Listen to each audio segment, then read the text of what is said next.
Psalm 32. Believe it or not, we're down to the last verse, verse 11. So rejoice in the Lord and be glad, all you who obey him. Shout for joy, all you whose hearts are pure. So rejoice. So rejoice in the Lord. That word "so" makes a difference here. You could use the word because of, and there's the antecedents. What's the antecedent of this "so"? Well, many sorrows, verse 10, many sorrows come to the wicked, but unfailing love surrounds those who trust the Lord. I could talk on and on and on about the idea that God's unfailing love surrounds those of us who trust in him. Kind of ad infinitum type approach for me. And I think one of the reasons for that is because I want to experience this unfailing love surrounding me.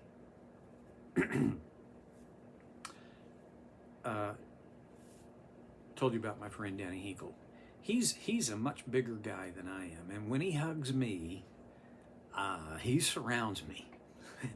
Long arms, tall body, big boy. I sometimes think this idea of God's unfailing love surrounding me, it's kind of like that. There's another sense of the surrounding aspect of God's unfailing love. Air surrounds us, and God's unfailing love surrounds us in that same kind of way, sort of. I want to know it intellectually, and I think I do. I think I get it, that this is a propositional promise to me and you. It's universal. It is not singled out as only to these people or that person.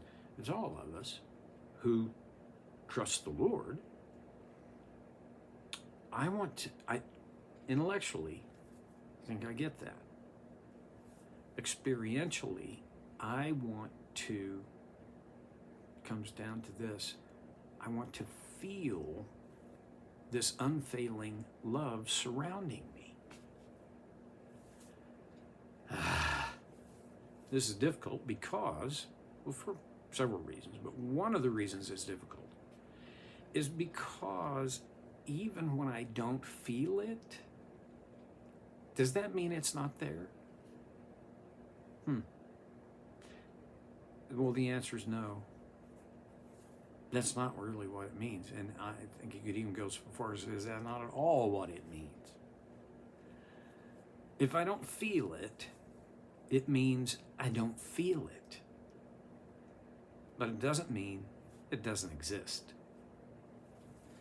I don't think it's a wrong desire for me to want to feel God's unbelievable, unending, unfailing love surrounding me. So it's legitimate to want that. Here's an interesting thing though. I don't have to ask God to surround me with his unfailing love because it's already there. For me, the right prayer is, Lord, I need to sense it. I need to feel it. This is, I have the intellectual agreement and understanding, and I buy it. I just need to feel it. I don't want to base everything in my walk with God on my feelings. It'd be silly. I don't want to base my marriage, everything in my marriage, on my feelings. That'd be, well, I mean, it doesn't work that way. Okay.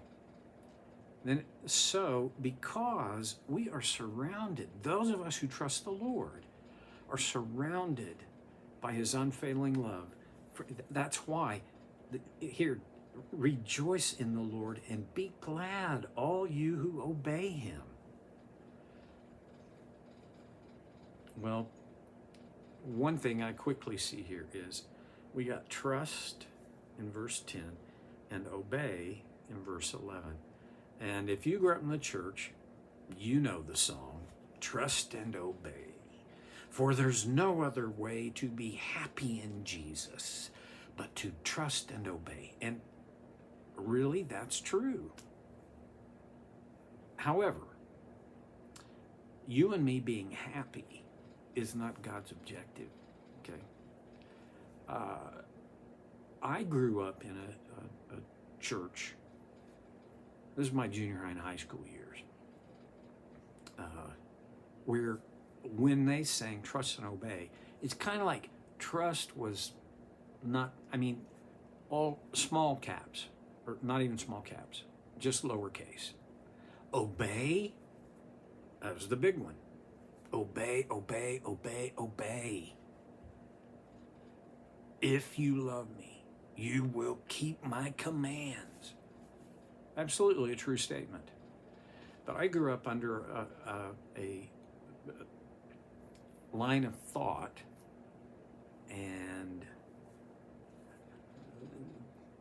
environment, religious environment, that said you obey God, period. And kind of a sub-theme was, if you want God to be happy, you better obey him. And by the way, you don't want him to be unhappy with you. It's like by obeying, we get these accumulated points of favor and merit with God. So just obey. Grit your teeth. Don't give me any excuses. You just obey. Well, David says on the obey thing, rejoice in the Lord and be glad, all you who obey him. The people who seem to bang the drum loudest and longest about obey, obey, obey, obey did not seem happy. They did not seem joyful or glad. Maybe David had similar experience, and is it?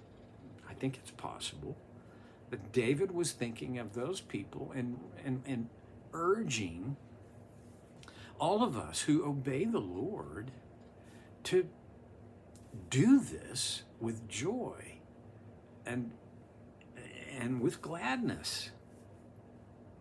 You're not always going to be in a position to obey God with this honk if you love Jesus kind of idea.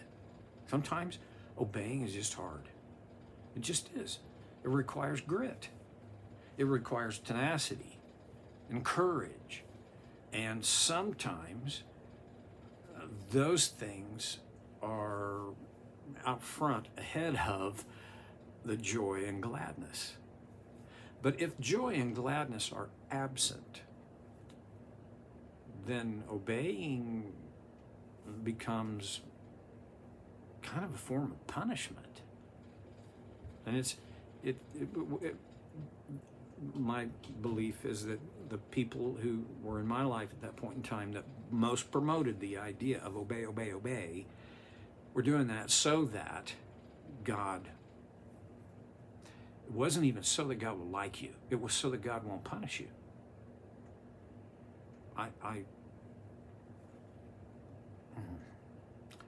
On this side of the cross, the reason we obey is because of grace.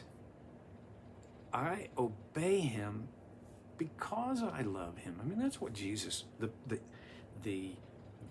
real intention of Jesus' words, if you love me, you'll keep my commandments, is, hey, because you love me, out of that love, out of that devotion, out of response to his grace, we keep his commands. We follow his design. We obey.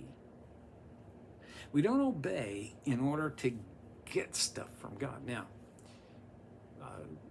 this is, I mean, it gets a little cloudy because there are blessings associated with obedience. In the Old Testament, there are blessings that are promised as a result, as an outcome of obedience. And I'm not going to take that out of the picture. That's true. David was saying, because you trust in him, you are surrounded by his unfailing love. And so be joyful, rejoice, and be glad. Those of you who obey, and here's another aspect, rejoice in the Lord. What does that mean? Well, it's not as difficult as I might want to try to make it. I think it's for me to rejoice. Part of it is because I'm in the Lord's presence, okay, in the Lord in that sense. The other is my life. Hey, listen, if I'm surrounded by the unfailing love of God, when I rejoice, I'm rejoicing in the Lord. And sometimes I need to remind myself I am in his constant, thorough, unbelievable, unfailing arms, surrounded. I'm in him. Okay. Rejoice in the Lord and be glad, all you who obey him. Shout for joy, all you whose hearts are pure. First of all, shout for joy. I'm not a big shouter.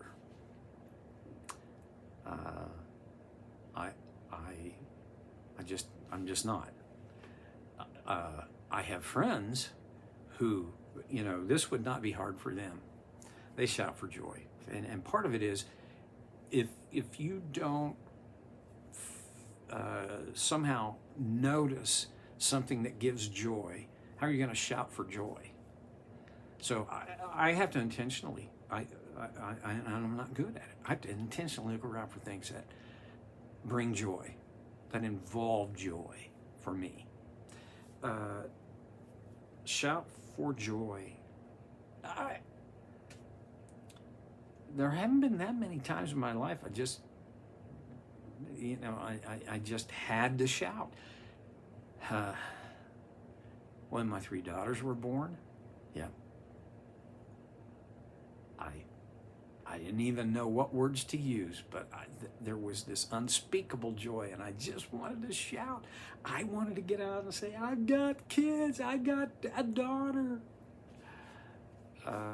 And I'm weird. Shout for joy. Go ahead. All you whose hearts are pure. Okay. We're going to have to come back to that because I've only got about a minute and a half left here, or less than that now. We got to think about the pure in heart. But we also have to look at the fact that David has, I don't know how intentional it was, but just in these last 2 verses, David is drawing a profile of a person I want to be. And I think you want to be. We're going to reflect on that profile. We're going to talk about a pure heart when we get together next time on Soul Care with Stevie Boy. I'll see you then.